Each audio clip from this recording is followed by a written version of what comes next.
does. Hey, everybody. Good evening. Welcome to Moto Talk. Kim is not sitting and spinning, but he was spinning his chair. He's trying to make himself a little taller. Yeah, I want to be as tall as Steve. And I was scrunching down like that. Okay, so hey, we're gonna have open question night tonight, and once I get to the comment screen, I'll be able to see your comments. We'll look for your questions. I'll go through some of the other tabs, and some people have already posted a couple questions, including Charlie Williams. Roger, do you hear nothing? I hear nothing. Oh, how about you, John? You hear us? We should be out there.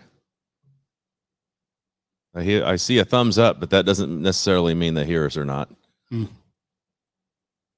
We can wait to see. Yeah, there's nothing worse than just looking at us. Okay, so it's on your end, Roger. So fix your computer, Matt. All right. So much for the dead air right there. Anyway, announcement. This will be like the last second to last time we announce Mid-Ohio Vintage Days. That's coming up on the 23rd, 4th, and 5th. That's a Friday, Saturday, Sunday.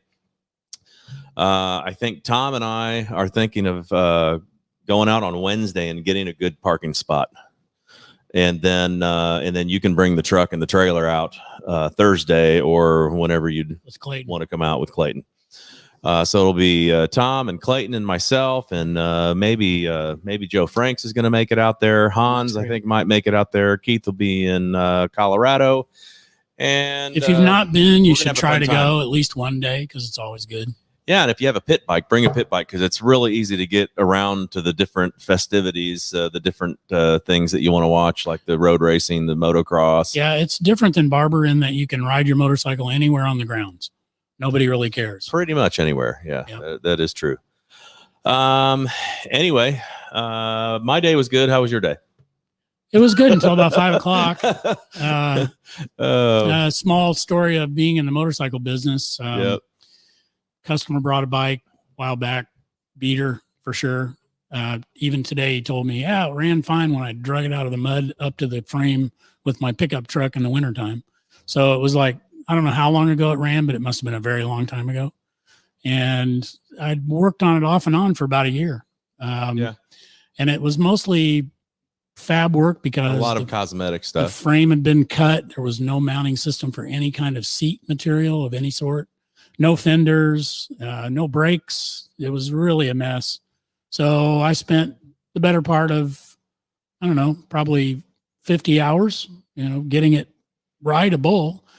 And lo and behold, when I was finished with all the cosmetics and the fabrication work and the electrical work and the brake work and all that, the motorcycle wouldn't run as the customer had committed that it did. And I think the main reason was it wouldn't allow me to use the Kickstarter, and it's a Kickstart Harley. So, again, you could have seen this thing coming from a long distance because it was pretty beat.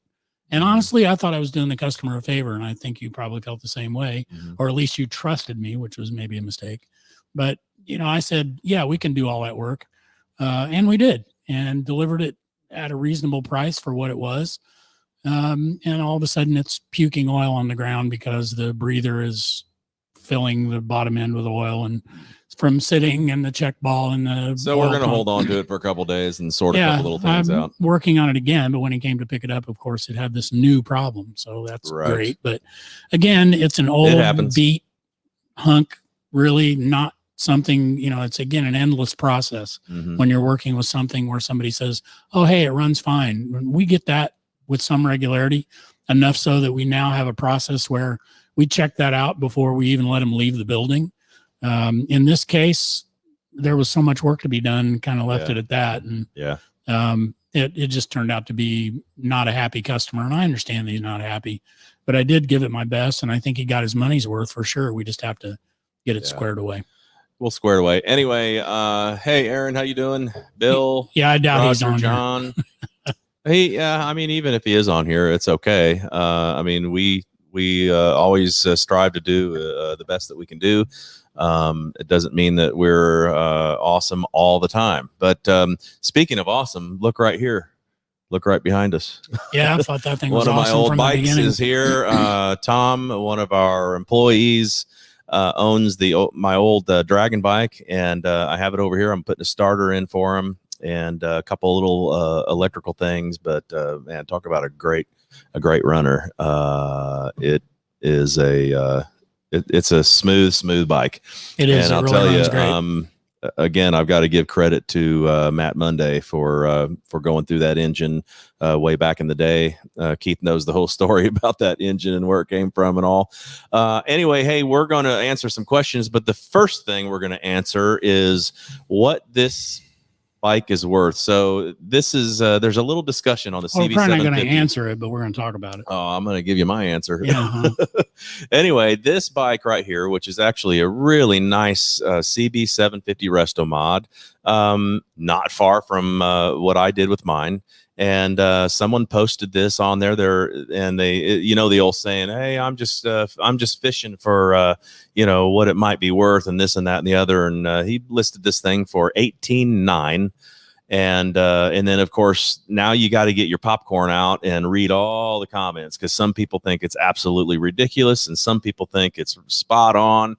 And I was typing my answer, but I decided to not say anything except for the fact that down in the comments it said basically something about this bike is well worth every penny. And I basically kind of said, you could build 2 or 3 of these for that kind of money, really. I mean, if you know what you're doing, even if you get some help, you can build a few of these for that kind of money. Yeah. Okay. So that's my opinion. If you look at this motorcycle, there's some things that jump out at me, and they probably should jump out at anyone who understands how to build a hot rod motorcycle.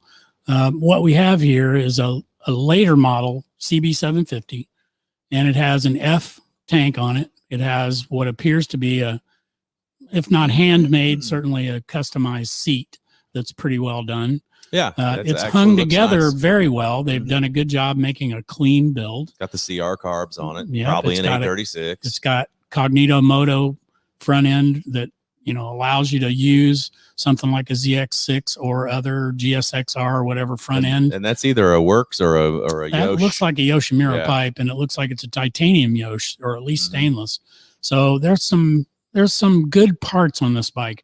But if you look at that side shot again, the frame is not heavily modified. It's got some tabs and things off of it, and they've taken out the electrical box and the rest of it and put it under the seat. If you look at some other pictures of this bike, they've cleaned it up by now. It's okay though, but trust me, it's under the seat. And one thing they did do is they put a frame loop on the back of it that connected it between the shock towers and allows you to use that seat. And they did a nice job fitting that. So, the things I like about it are that they use the proper size wheels, in my opinion, 18 and 19. And they used really good suspension parts. Those are progressives on the rear, I think. And they're probably so. Yeah. They're not super high end parts. They're good ones though. But they're good. And they've used some nice looking cosmetics. The black and the red suits well together, and the gold fork legs look good together. They've done a nice job mounting a fender on the front. It's not uncommon to not have a fender on the rear. So that's something that people do. It's also not uncommon to have no chain guard.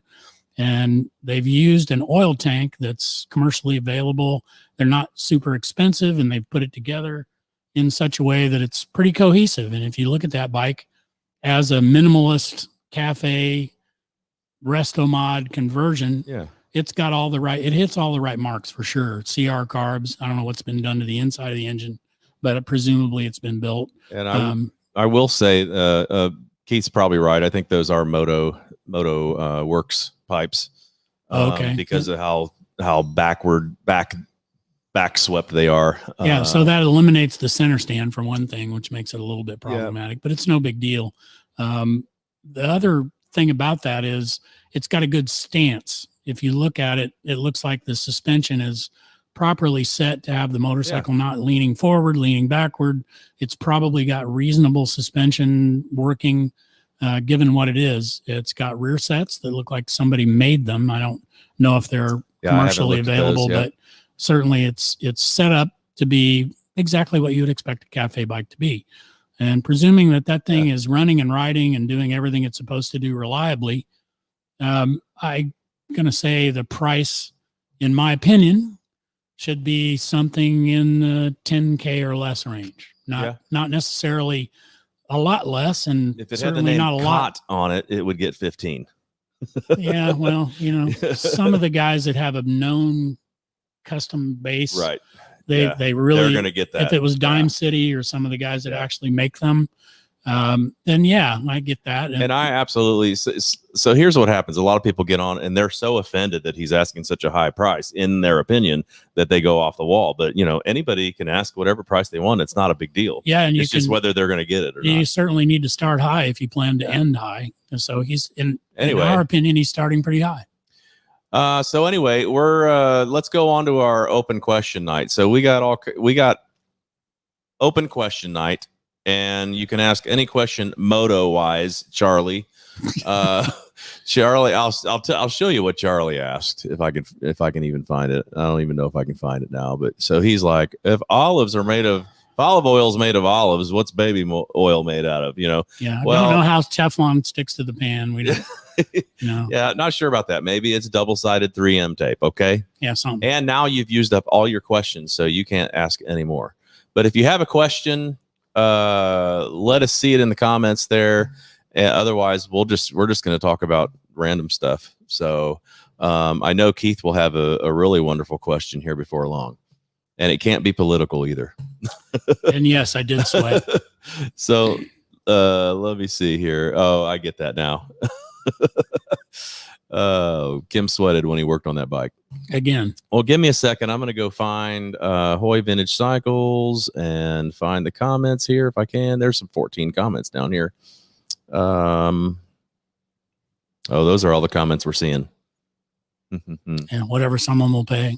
Well, I will tell you what one of them is. So someone asked about ethanol gas and pros and cons and what does the ethanol do and what does it not do. And I know that ethanol can swell rubber O-rings and gaskets. It's not quite good. A bit. It's not good to sit and have the evaporating parts of gasoline disappear and what's left causes damage. And something some of you guys might realize is if you have a race car, like a sprint car as an example, and it runs on alcohol, you have to pickle it when you shut it down, because if you don't, the alcohol will eat all the aluminum parts. It'll eat all the fuel lines. It'll eat all the jets that are in the fuel injection system. So gasoline typically doesn't do that, but alcohol will. And so ethanol at the end of the day is alcohol mixed with gasoline, and it's usually made from corn or soybeans or something. And it does cause some problems. So is it worth the effort? I presume he means, is it worth the effort to go get something other than ethanol based gasoline? Not unless you don't ride very much. Yeah. If you've got something super valuable that's going to be maintenance intensive, if you were, for instance, riding a GP Honda that was intending to run on 106 octane or something, and really octane ratings are about how fast the fuel burns. High octane fuel burns slower than low octane fuel, and it creates a little less heat as a result. Some of the things that were additives in gasoline included things like lead, where you can buy a lead substitute and put in gasoline. The whole purpose for the lead was to lubricate valve faces as they slam down on the valve seats. So yeah, I mean, if you're riding something or driving something that's rare and important and original, and it has all those liabilities, it a lot, it would be a fair amount. With ethanol gasoline, it's worth the effort to drain it out if you're going to let it sit for a long time, and maybe put something in your fuel tank to keep it from flash rusting, some kind of even WD-40 if you're smart enough to put it in there.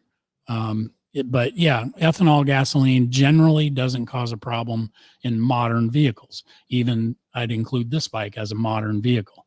I think this one's 12-to-1 compression. Yes. And it runs okay on pump gas. It doesn't ping or detonate, but a lot of that has to do with how to put it together and make sure that you don't have too much timing cranked into it or some other issue that's causing the fuel to be insufficient. So I think you have to stretch it pretty far to use gasoline ethanol gasoline and cause a problem in a vehicle. Yeah. At least most of the vehicles that we see. So that question was from Toy.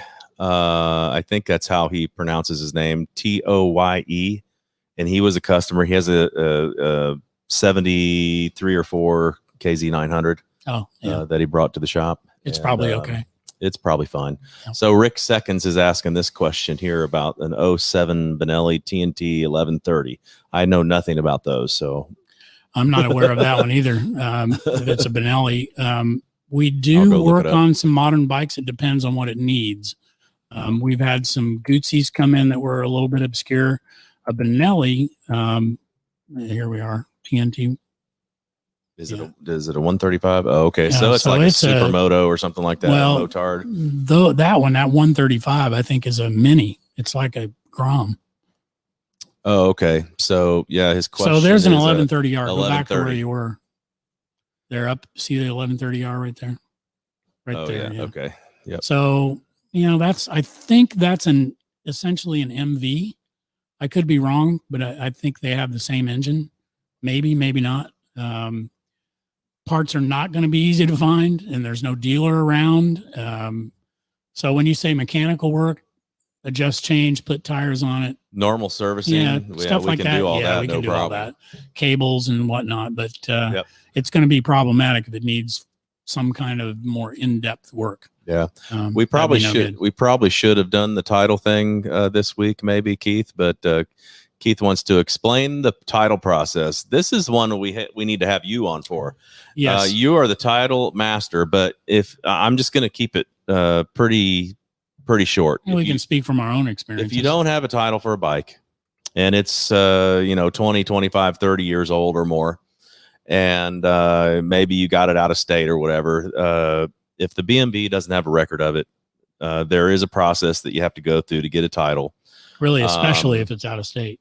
Yes. The Vermont title process is not a title process, in my opinion. It is you are registering your vehicle in Vermont, even though you may live in another state.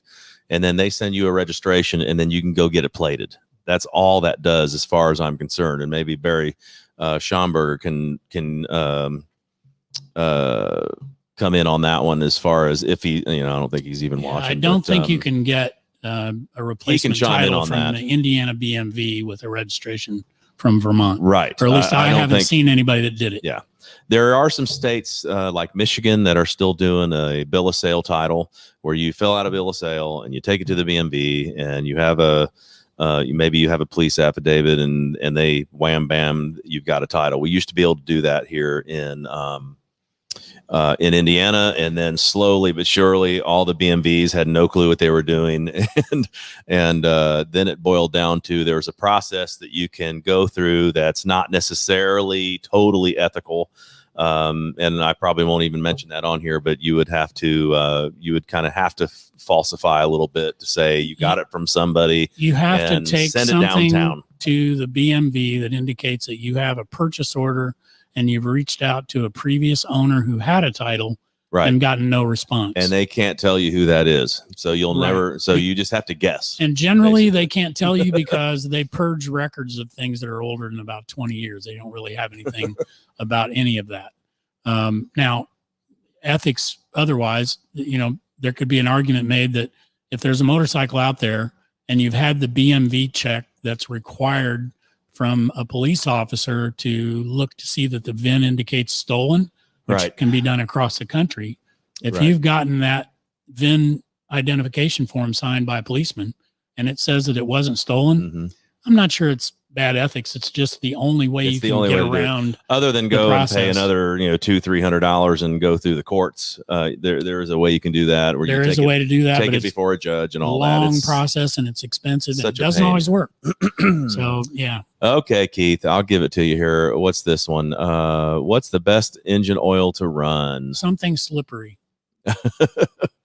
Anything that's new. Yeah, run new oil. That's don't put old oil in it. Usually the best. Olive oil does not work. Baby oil does not work. Heating oil doesn't work.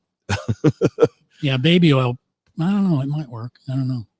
I will have Jerry. I want to go back and say hey to Malacote. Hey, William Malacote. I haven't talked to you for a while. He's got a bunch of Honda Dreams now. It started off buying that blue one that I had, that spray bomb blue one, and we did the wheels on it and all that. I do remember that. So he still has that one. Who else is down here? Ron Mahoy. I'm ignoring Ron, ignoring Keith.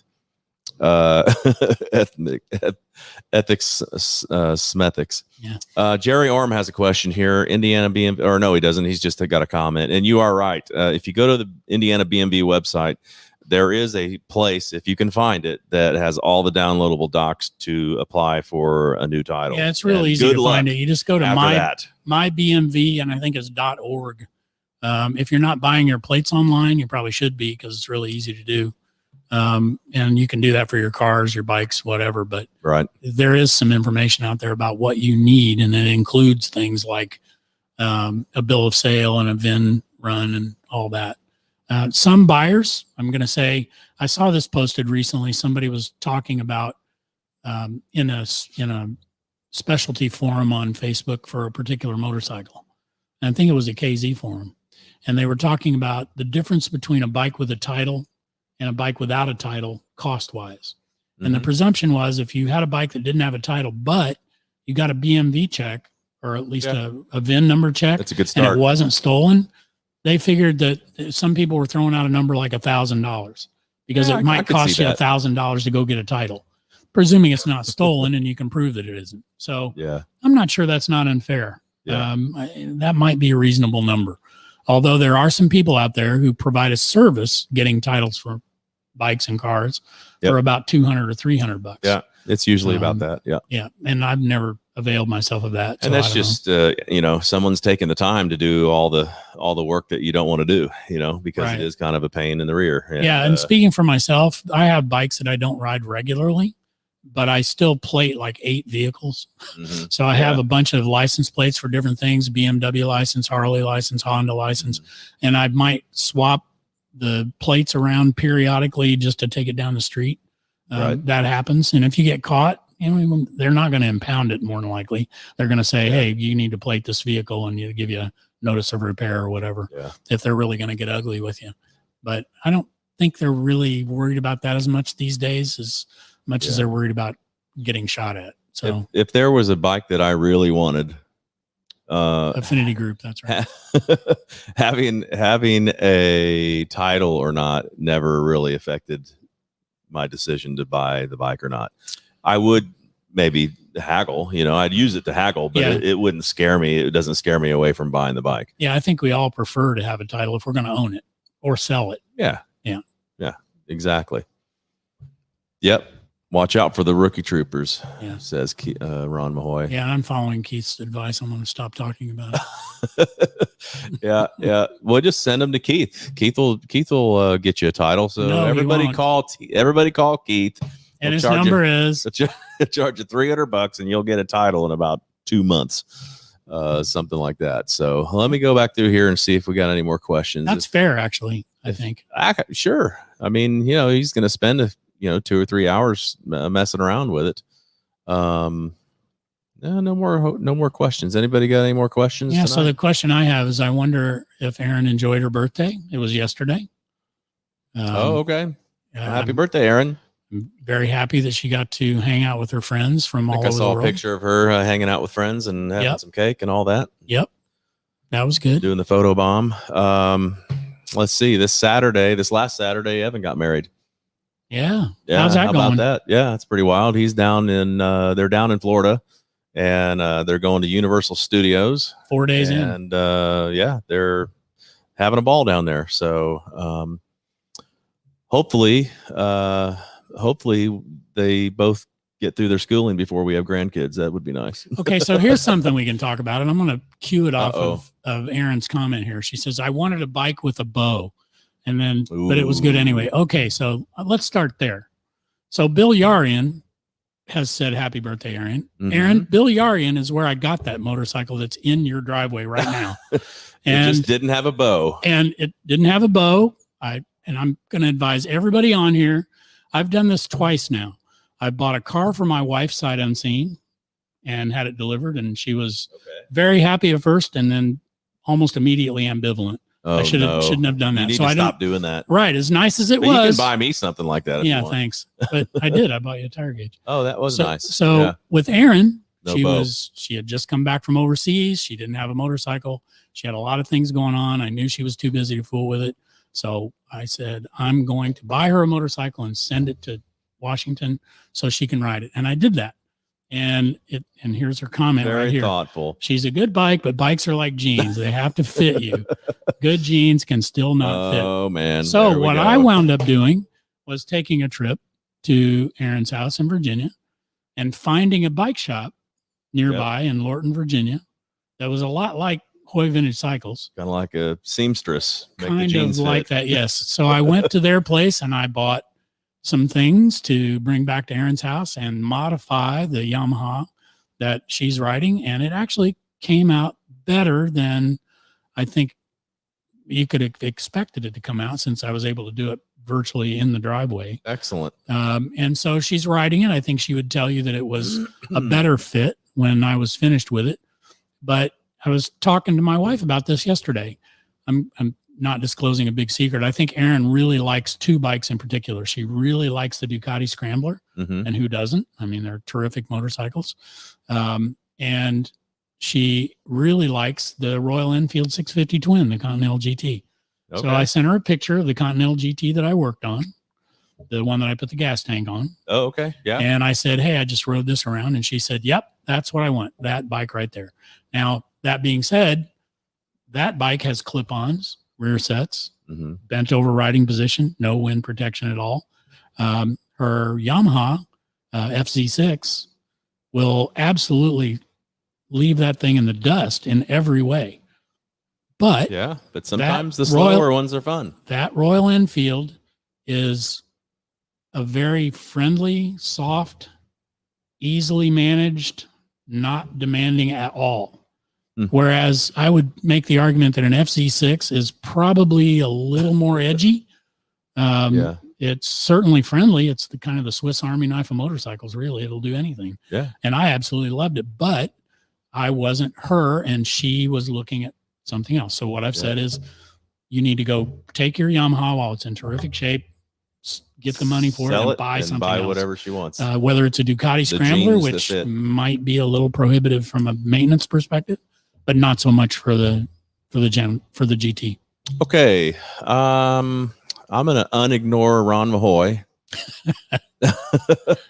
And I'm going to answer his question, which is, will there be an HVC ride this year? So if you don't know what HVC is, it's the shop that I started a few years ago, Hoy Vintage Cycles. And we've done a ride for the Rockers reunion 2 or 3 years ago. It was about 3 years ago. And then we've also had typically we've had an open house almost every year. Yeah, and they're always enjoyable. For the COVID year, right? And the one we had the year before that, it rained cats and dogs. Yeah, we were just talking about that today. I hired a gentleman to run my front office. His name is Mike Cross, is a good friend of ours, and we were discussing an open house. So he actually threw a poll out there on, I think he was trying to put it on Facebook, and he also put it on Instagram, which month you would prefer to have the open house if you could pick, because we want to try to get your guys' opinions so that we know when that you would be able to come to it. And we'll probably do a pulled pork, and we'll do a raffle and that type of thing. And we had some motorcycle games. And we're going to do some, you bring your motorcycle giveaways and show them, and we'll have some giveaways. And then another thing is we've got a couple announcements we're going to make at that time of some stuff that's coming up in the future. And so either September or October is what we were looking at. I thought about August, but there's a couple busy things going on in August. So the weather will be a little bit better in September. I would say September rather than October, but me too. So it looks like it's going to be probably in the September, not Labor Day time, and not Labor Day. And we'll announce that a month or two ahead of time. I mean, we're getting to where we need to announce that soon. But we'll go back and look at the polls, and we'll decide to do that. As far as a ride, I don't know if I'm gonna plan a ride. I do not mind being the start or the end or the middle of a ride if someone wants to put one on, and maybe Hoy Vintage Cycles can be a sponsor of that. But I don't know if we'll have time to actually organize that like we did for the reunion ride. Yeah. But it was fun. Yeah, and there were incidents on every one that there's been, so you have to be mindful of all that too. On that one, there were a couple. Fact is, Tom McConley, his motorcycle that we worked on way back several years ago, he had a couple issues in the chase. I was kind of chasing him, and I stopped and helped him out and got him to the Fountain Square area, but he pretty much went on the whole ride. And now that bike has been totally restored. And then there was an incident where someone took off, and maybe they had short feet or something like that, and they dumped it over and messed up their bike. And we had somebody fall over in the driveway. I think we only picked up 2 bikes out of 100 or close to 100 on that ride. So we'll think about it, but probably not a ride this year, but definitely an open house, and we'll let everybody know about that. So so on that note, if you want to see some more shenanigans, if you haven't already been made aware, the show over at HPI on Gasoline Alley is Thursday. Okay. All right. Let's talk about that for a second. So HPI is a Harley Performance Horsepower Inc. over there off Gasoline Alley. It's right across from Brett's North Built shop over there. And somehow they were able to block the street off and do some crazy stunt riding. And now the Harley riders actually all the stunt riders they had doing the stunts, they were fine. Are phenomenal riders. However, if you just put up yellow tape along the edge of the road and then you stand behind it, that doesn't really protect you from you're hanging out something with your camera and that happens, whatever it is. Yeah. And so all it does is take one of those guys, whether they're professional or not. I forgot to take Jerry Orm's Jan thing Bradley off of there. Whether they're professional and they're amazing or not, everybody makes mistakes, and I would hate to see a little kid or something get run over and die. And then there was a drag race, and one of the cars went off the road and hit a pole and knocked it over, and that went viral on YouTube. That he didn't actually hit somebody. Not only that, if you've been on Gasoline Alley, you know how narrow that 2-lane is, and there were 2 Mustangs wide open on that. Yeah. So anyway, not only that, but when the pole fell down, I mean, that could have come down even further and electrocuted somebody. But anyway, it is what it is. And, you can go find it if you want to go look for it. They'll probably do it again this Thursday, but just if you go, I'm sure it's a fun time. Just be careful. And I would stay a little further off the road than what a lot of people are doing over there. So that being said, it's pretty eclectic. There's lots of different kinds of bikes, ranging from Groms and scooters to Harleys and customs and Hondas and Suzukis and Kawasaki's and Yamahas. I mean, I've been there, it's been as good as any. Oh yeah, it's way better in my opinion than the one that they have regularly at Speedway, because that thing's pretty much all Harley biker stuff, even though there are some others. Yeah, I haven't gone to that one. But, not that there's anything wrong with it. And I'm not bad-mouthing HPI at all. No, that's a good business. Those guys are a good business, and we've been to a few events over there. And they've helped us with customers, too. It's a great time, and we've sent people over there, too. Anyway, hey, Jan Bradley, how you doing? No more questions, so open question night is over. And hope you had a fun time listening to us yammer about just all kinds of weird stuff.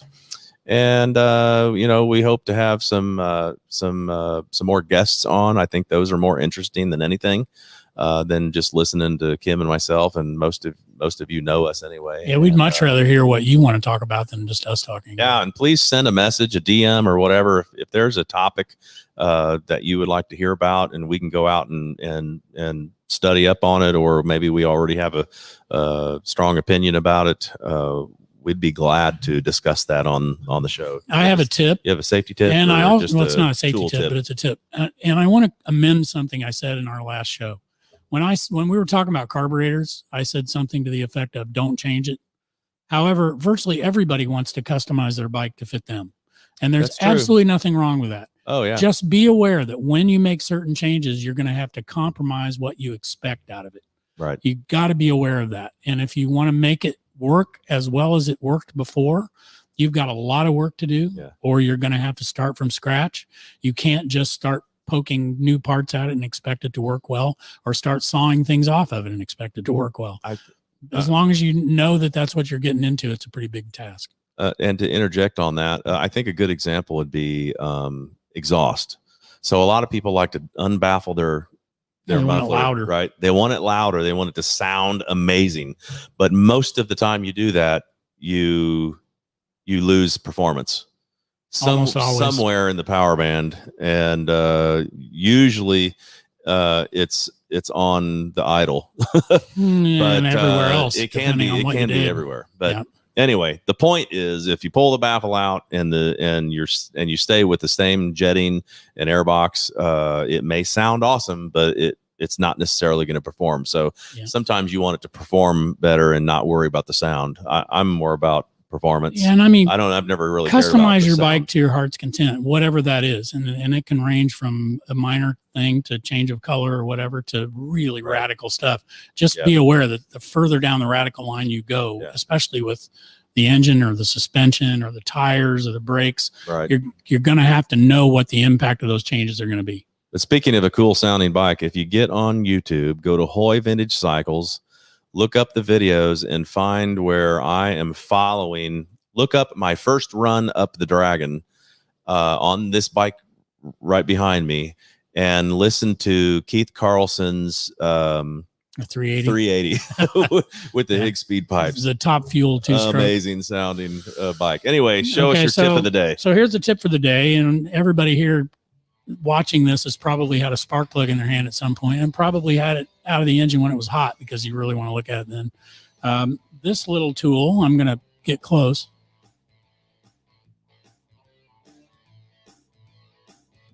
That's made by Champion, and it's rubber.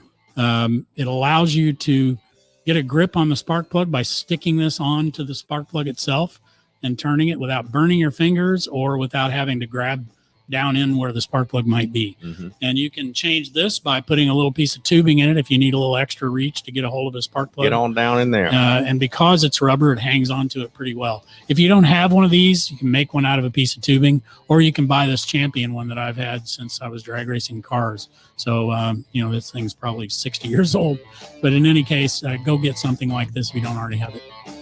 Okay, thanks again. We'll talk to you guys next week. Have a good week. All right, bye-bye. Yeah, be safe out there.